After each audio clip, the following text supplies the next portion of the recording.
as a person, when I'm able to know that there are people whose problems are greater than mine, then I can step out to help. We should have that heart of a compassionate heart towards one another. I said to myself, it's not all about money, it's the human person. I would like to make an impact in somebody's life who maybe because of their vulnerability, they are not able to meet up to the maybe what is expected of them, but yet they are helped. For nature. For the ocean. For people. For animals.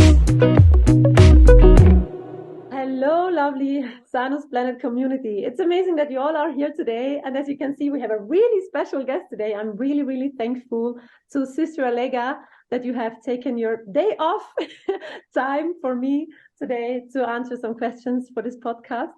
For everybody who's not here on YouTube, who you cannot see who is sitting here, Sister Alega is from Cameroon and she's working in South Africa at the moment. So right now you are in South Africa, right? And under the Caritas office. And you're reaching out for humanitarian services. And that's exactly what we want to talk about today. First of all, I want to say thank you for your time. Thank you for being here today and for sharing your story with us. Thank you so much.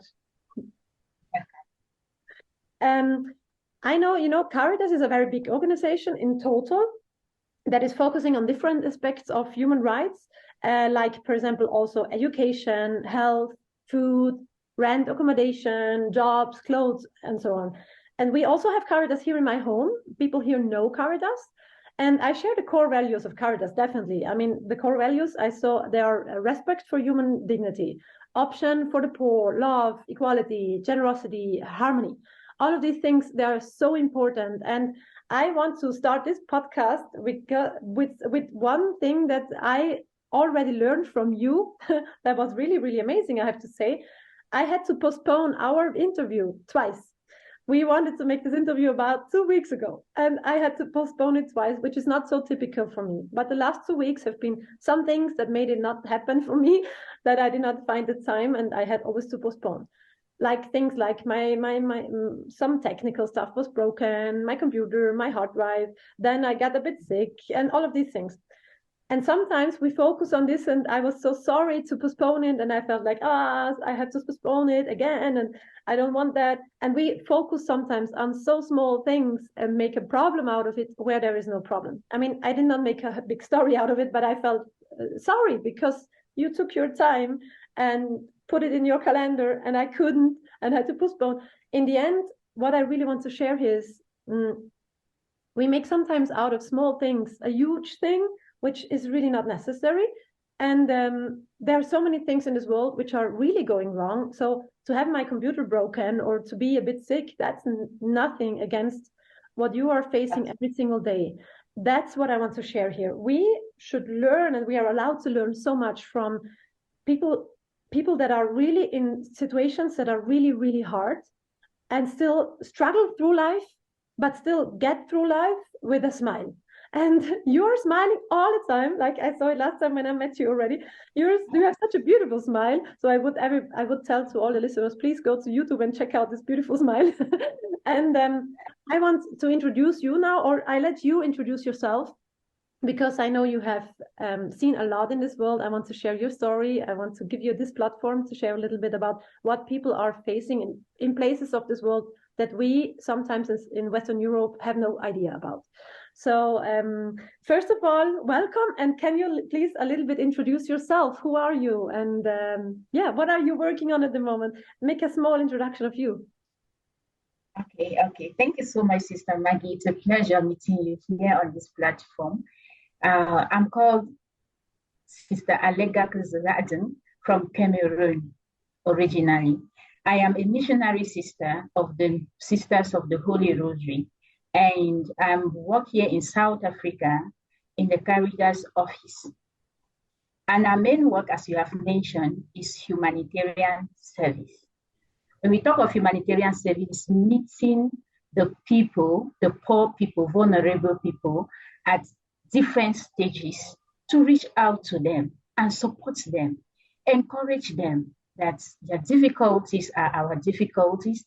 They should not feel that God has abandoned them or God does not love them. God loves them in their situation. And so we help them however we can. And most of the times, this support comes from other volunteers who sometimes they feel they are not able to reach out to these people. So they pass through us to be able to reach out to these people. Many people out there feel that South Africa is a developed country whereby you will not meet poor people, but that is not true. Yeah. That is not true. I'm talking from experience. There are people here who have flee from war, like from Congo, from South Sudan, just to name a few, because they feel that South Africa is a safe place for them. However, it is safe somehow because they are not facing the difficulties or the violence that they face back at home, which push them to leave their homelands, to leave their comfortable zones and flee to South Africa. But coming to South Africa, their condition still is not good. They come, they put small tents, and inside each tent, about 7 people can be, struggling to patch in that tent. Sometimes they go out to look for jobs, they cannot get jobs, they cannot feed. But they are happy that they have run away from the violence back at home. So we as Caritas in Pretoria, we try to reach out to these people to the best of our ability. We might not provide all their needs because we can never provide all their needs, but at least we see how to help them. Sometimes we do what we call pastoral care. We do visitations, we visit them, we provide food. Those who need counseling, sometimes we counsel them because they are traumatized, really, really traumatized. I've seen people who have been traumatized from what has happened. They share their stories. You feel devastated. You feel so sorry. These are people who were doing very well back at home. But if you see their present situation here in a foreign country, it's something else. They barely look for what to eat and what to feed their children, how to go on with life. It's something that is so pathetic. So I don't know, that's a summary of what we are doing in the area Caritas. Thank you so much for sharing this. And I think this makes already quite clear that the situation in some countries in this world are so different from what we face here in my home area. And we have sometimes really no idea what is happening on another place in this world. And we sometimes know only, our own small bubble. It's of course, how should we know everything? It's not possible, but we are so much in small bubbles sometimes. And that's what I meant before. We focus on one small problem because something does not go right and how we want it, and it doesn't work out either way. And then we make a huge thing out of it and think, oh, the world is breaking, and nothing is breaking. This is nothing is breaking. Nothing is breaking. We just have to look forward and move on. And something is okay. It's not going right. Then let's go different. We find another way. But these are small, tiny, little, small things. And you're right. I, as an activist, I learned many things also the last years. I saw more about animal abuse than about against human rights violations. But also I get to know more and more about these topics. And it's it's a lot of negativity in this world. Also, it's a lot of bad things happening. How do you handle this within yourself? Is this also a reason why you became a sister? Maybe there is that helped you to your belief in God, that helps you to keep up with the things that you see that are really sometimes so hard to cope with. Because for me, sometimes I saw so many things that are so brutal, what people sometimes do to animals, that I don't even have words for it. And it's so hurting sometimes that I need to find something within me that helps me to go through and to look forward and to do the best I can to change the situation. How do you How do you do that? How is this for you? Personally, why I became a sister, I was inspired by a nun who was in our parish in the hospital. When people come for medical attention, whether they have money or not, this sister was always there to attend to them first before money comes. So I felt touched. I said to myself, it's not all about money, it's the human person. I would like to make an impact in somebody's life who maybe because of their vulnerability, they are not able to meet up to the maybe what is expected of them, but yet they are helped. So that alone touched me. I am not a nurse. No. I am by passion, I have passion for teaching. And in one of the schools I worked back at home, I worked in a school for hard of hearing, the deaf and the hard of hearing. And I have passion for them. Apart from those people, I have passion for vulnerable people. So when I'm able to reach out to these people, not by my own effort, maybe by the support of others and the support of others around me and those and extended people, I feel so fulfilled. Like on Friday, I was sharing with you, we went to one informal settlement to share food. I could see little children, they were looking like they have not eaten for days. So immediately we finished sharing the food. I was so happy. I said, oh God, they can eat today and tomorrow. I felt like I felt like something has been done. I've touched somebody's life. So that alone gives me a lot of joy. If I have a way, sometimes I sit and when I see there's so many needs, I say, where will I just invent money and help these people? This is really beautiful. Because yes, it makes me feel like the light you are allowed and you can spread from within you also, that comes back to you when you help someone, and that makes you go on and move on, right? It's like a positive spiral. And I think this is the opposite of this negative spiral where many people are in also. Like when bad things happen and then you focus on it, then it's getting worse and bigger and even worse. And then you are in this negative spiral at some point. But when you are on the positive spiral way and you do something good and it comes back to you and people smile and are happy and thankful for what you do and for the help you give, then it gives you, it's like a drive for you. It drives you on, right?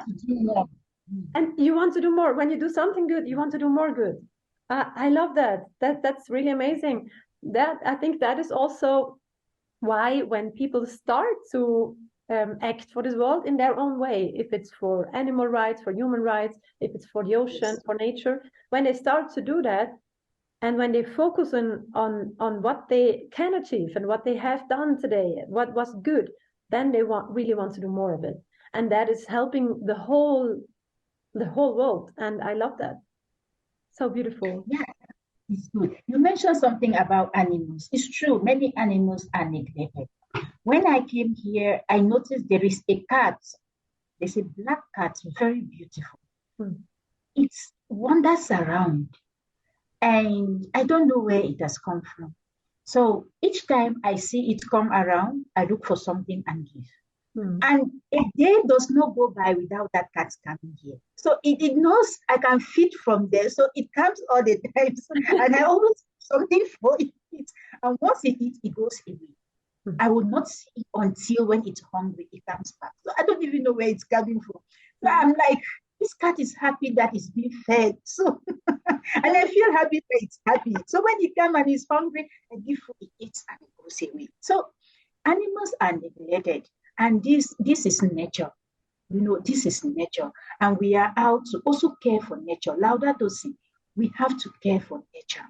We don't have to destroy nature. The Mother Earth is for everyone.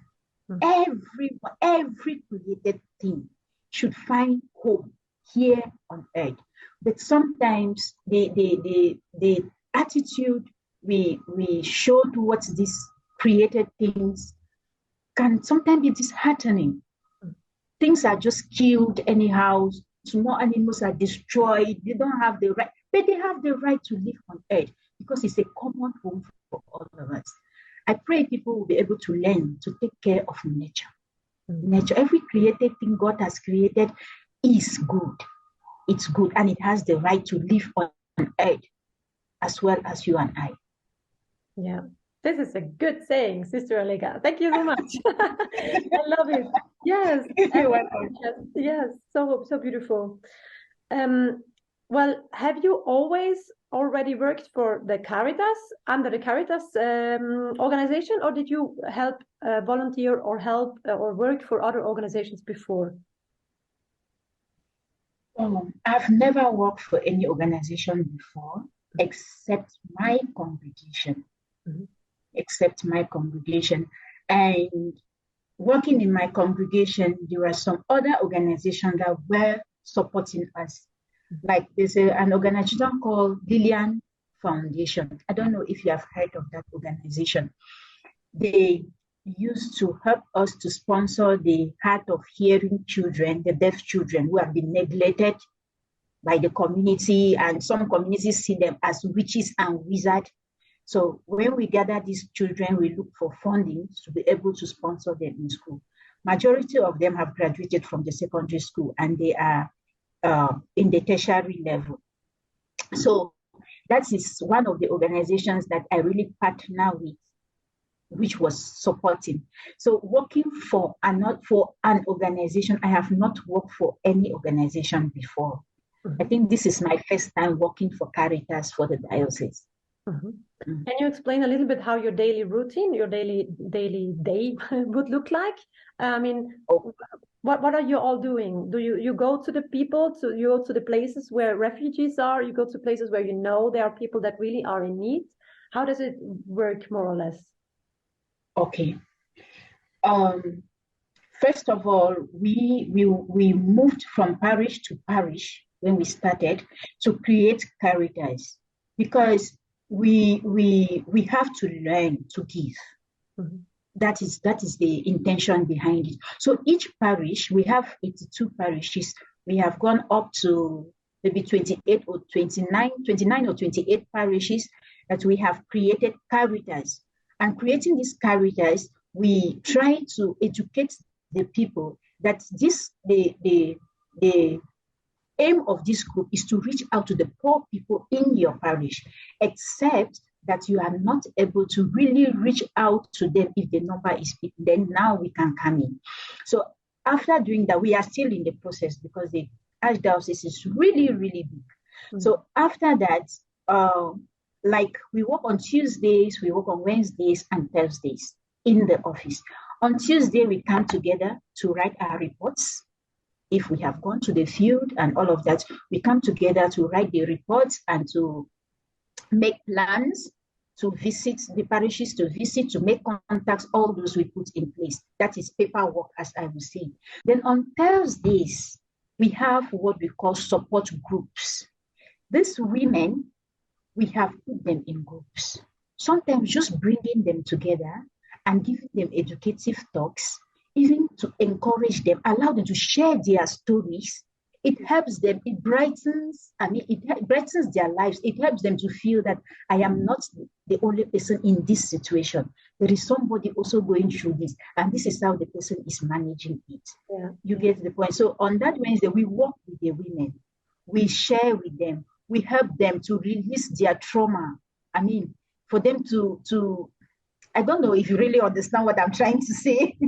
Oh, yes. So when the women, yes, when they come together, we do some kind of sharing. Sometimes we give them talks on self-care, sometimes trauma release exercises, like inner peace, those kind of educative talks that will help them to gradually come out from the trauma which they are going through.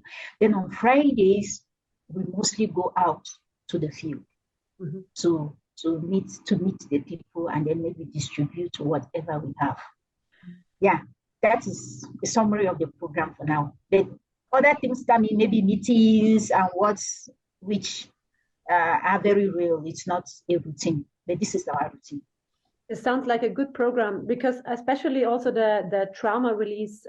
I need to send you a link to a very good movie that might be able to help you also, because there is a really, really amazing movie online that's called The Wisdom of Trauma. And it is really, really good. And it goes through a lot of the information, like everyone who's listening here now, we all face some kind of trauma. Some trauma is small, some trauma is bigger, some is so deep we have to find it and get through it, because I think it is a collective trauma what humanity is going through.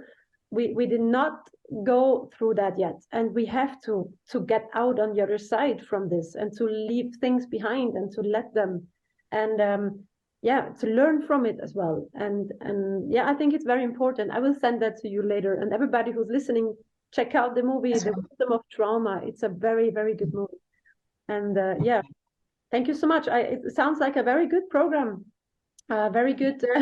I want to thank you for everything you do. Do you want to share a beautiful story? Like, I know you have a lot of stories that are hard and not always nice to talk about or to think even about. So I would love to hear something beautiful. Like when you helped someone, that something came back to you and gives you the strength to move on with all of what you see that is not so nice. Do you want to share a beautiful story with us? One that always gives you a bit of this drive to move on and to really go for it, and for what you do and for what you stand for. Do you want to share something there? Yes, I want to share something. And like I shared before, that's what gives me joy, and what I find fulfillment in is reaching out to the people. Now, it happened that there are some women in Kenya who are striving very well, not because I reach out to them out of my own resources, but I pass through another organization to reach out to them. When I was in school back in Kenya, it happened that I was asked to go for an attachment, like field work. So I decided to go to this organization, Bureau of Hope organization, where women are empowered with small business skills. So much so that as they do the business, they give them money. As they do the business, they bring back the profits. They bring back little profits as a way of paying the money that was given to them gradually. So it happened that I helped them with some business skills on how to manage their business. So, and they got it, and they triumphed. They grew within the 2-3 months I was in that place. There was a lot of change, and I felt so happy, because one of the things I told them is you do what they call fast turnover. There's a lot of competition where you are. A lot of people are selling oranges. A lot of people are selling mangoes. A lot of people are selling beverages. What do you do? What is your own business strategy? You should have a business strategy whereby it's a secret to yourself. One of the business secrets that I introduced to them is fast turnover. When you get something for, let me say, 100 Rand, and somebody got the same thing for 100 Rand, how much are you looking for? What profit are you looking for here? Maybe the other person is looking for a profit of 50 Rand. You go for a profit of 25 Rand. Don't go up. Go for a profit of 25 Rand. In that way, you will sell cartons of this pen in a day. And you see the income is much more than if you had to stick to getting 50. That is fast turnover. And as you sell fast, you make profit fast. The profit comes in little, but their fast, the speed at which the profit comes in erases your income and your profits. So they tried this out, and they were like, wow, that's wonderful. And I felt so happy. That is the first thing. Another one. The second attachment I did, which I love the idea that business idea comes from Sister Alega. This is so beautiful. Like, this would be the last I would think that you give some business tips. Like, this is so cool. So beautiful. Like, Yeah, I did something on business in Yeah. school. I did something on social entrepreneurship and Oh, that's business. Yes, business strategies. I did that in school. Yes. So, another one. The second attachment, which I finally use it as my thesis. It was on empowering young women to be able to gain skills in order to open social small businesses. Now, I was in this school, Don Bosco Technical College. I was in that school. So I met some young girls who were being trained in tailoring and other and whatever. So I introduced the aspect of knitting, crocheting. So when I introduced this, I was so happy that a good number of them picked it up, because the principal of that school had told me, sister, when these girls graduate from here, to get a machine for 8,000 Kenyan shillings is not easy for them. What can they start up with? Something very little, which gradually they can now save and be able to get that machine. You know, I made something, I introduced something to them, punctures. You know punctures? Punctures.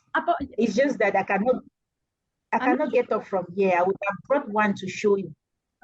Punctures, it's for cold. You just wear. Okay. It's long. Yes. Good. Yes. Puncture. Excellent. Yes. So I introduced that to them. Behold, these girls were so excited. With 500 Kenyan shillings, you can make a puncture that can be sold for 1,500 Kenyan shillings. Amazing. So they were like, sister, I said, yes, just save your 500, get wool. If you have 5 wools, you can make a puncture that I can wear. Even if you make it for that 500 and sell for 1,000, which is very cheap, is still okay. You save your money gradually and you are able to start up something big, or you are able to even get a machine for yourself. So they were so happy. Before I left, about 4 of them had already produced a puncture. So I felt so happy. I was like, God, I've shown somebody the light. It's awesome, because that's their start for their own, like they take it in their own hands, that they can grow from it, learn from it, and live on it. This is awesome. Amazing. Well done. Thank you for sharing this with us. This is so cool. I love that, because, you know, you need to start with what you have and what you can do. And then you can grow and expand and learn and everything. Awesome. Thank you so much. Really beautiful. Here in South Africa, I've seen that most of these migrants and refugees, they barely struggle to feed. And we try to feed them. But the question remains, will we continue to feed them? It's not possible to feed them every day. So, and the best thing is to empower them so that they themselves can take charge of their lives. That is when transformative development comes in. That is when human transformative development comes in. That somebody is able, from not doing anything to doing something for themselves. So what we have been planning to do is to help the women to start up something like crocheting. They can crochet punctures, they can crochet caps, or they can crochet socks, especially in time when there's winter, so they can sell these things and get something for themselves. Another thing is we can introduce them to small businesses. Actually, that is on our pipeline, that we don't have the funding at the moment, to train the women to be able to carry out small businesses, small scale businesses, very small. It's not something big. Maybe someone is able to manage a small table with vegetables, with fruit, with basic food stuff, with spices. And I mean, so that they can feed from that, from the profits. So if this is done, I think it will go a very long way to reduce the aspect of depending on us. Yes. Because we also want them to be self-employed. We don't want them to remain hanging behind us or beside us for food all the times. They are strong women and they can do a lot. So that's our plan, and we hope that we'll actualize it in the nearest future. I love that plan. Thank you so much, because that's exactly the thing. If we always, when I am supporting some people with a little bit of money, so they have a bit of food or something what they really need today, I did that a lot. And I started to really think more and more about it. Does it make sense? I mean, yes, for today, this person has some food and can get through the day, but does it in a long term help the people? Not sure, because that makes people being relying on someone else, and it's not happening. And that's not really the long-term solution we really need in this world. And this is exactly why I love what you just said. Thank you so much for sharing this. Hey, would you like to still share, because we are kind of at the end of our podcast now, would you like to still share something that I did not ask, or that I did not mention yet? Is there something you want to share with the community? The world is full of problems, a lot of problems. But when we are able to, as a person, when I'm able to know that there are people whose problems are greater than mine, then I can step out to help. We should have that heart of a compassionate heart towards one another, because sometimes people might not share their stories with you, but they are going through a lot. They are going through a lot. Everybody, the world is full of sick people. All of us are sick. But the question I keep asking myself is, if all of us depend or dwell on our sickness, who will help who? Can I, as a person, tell myself that for the sake of Christ, let me be able to look out on those who are sick around me, so that the paracetamol I'm using for my headache, I can break it and share with somebody who doesn't have that paracetamol for his or her own headache. I think we will make this world a place for all of us to live in. We are not so much rich. We are not, but the little we have, if we can share with one another, it could be thoughts. It must not be material things. It could be thoughts. It could be maybe words of kindness. Just a smile can cheer up somebody's day. We have a lot that God has blessed us with. Can we share it? Can we share with one another? That's just what I want to say. A good morning can make somebody's day. Just smile and tell somebody good morning. It can make somebody's day. That's already sharing, you know. So that we learn to be in the area of giving. In that way, we'll experience a lot of joy. Because if I make you smile, I will smile. That is the irony of it. Smile together. Thank you. Thank you so much. And now we smile together the whole day long.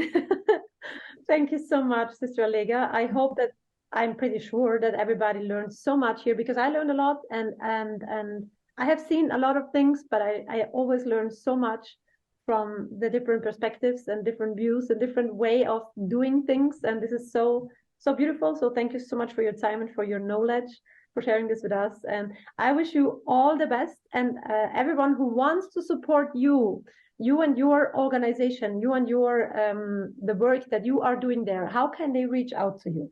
Do you have something you can send me? So I will put it in the show notes. I will put it there and people can click on it. Is there a way that people can help and support? Okay, yes. I will send you the email and I will send you the phone number, the office number. Anybody touched and wants to reach out to us, they can come through that.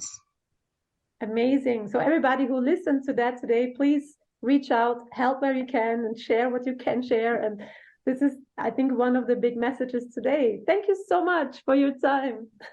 Bye, Sister Alega. Thank you. Thank you. Thank you so much, Sister Maggy. God bless you for the work you are doing for humanity. I really, really admire you. Thank you so much. Your dedication and your zeal, your passion for humanity and the earth and even the created things. I mean, it speaks a lot, you know. It speaks a lot. I have picked that you love nature. You love nature, and you try your best to give the best you can to nature. God bless you for that. I think we are here to take care of each other and take care of the nature, take care of all the things that God has put in this world, which is a common home for all of us. So God bless you and continue to keep you strong and enrich you and give you the graces you need and the wisdom to carry out your work. Thank you so much. Thank you for your time as well.